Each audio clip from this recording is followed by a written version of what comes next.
Le comité laïque de coordination, CLC, tient à mener ses actions jusqu'au bout, affirme Jonas Chiombela, l'un des signataires du communiqué publié par cette structure intitulé Jusqu'au bout nous irons le 12 mars. Selon Jonas Chiombela, les actions du CLC vont continuer et ne sont pas suspendues. Car, note-t-il, ces marches ont permis au CLC d'enregistrer des victoires. Au terme de ces 3 journées de marche, nous estimons que nous avons obtenu la victoire sur notre propre peur. Nous avons aussi réussi à transférer la peur dans le camp des dirigeants politiques, militaires, policiers et autres agents des services de sécurité.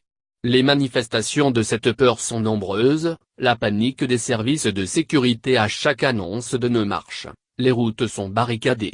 Tous ces signes indiquent que la peur a changé de camp, affirme Jonas Chiombela.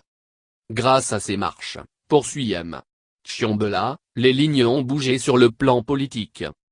Vous n'avez qu'à voir le nombre d'émissaires qui viennent dans notre pays autour du recadrage du processus électoral, des mesures de décrispation, et autour de la mise en œuvre de l'accord du 31 décembre 2016. Le CLC évoque aussi comme victoire la révélation de l'existence des divisions au sein du pouvoir en place et l'ouverture du débat sur le dauphin du président de la République. Le CLC appelle ceux qui ont adhéré à leurs actions de demeurer mobilisés pour des actions futures, notamment la participation à la messe de mort du vendredi 16 mars à 10h à la cathédrale Notre-Dame du Congo.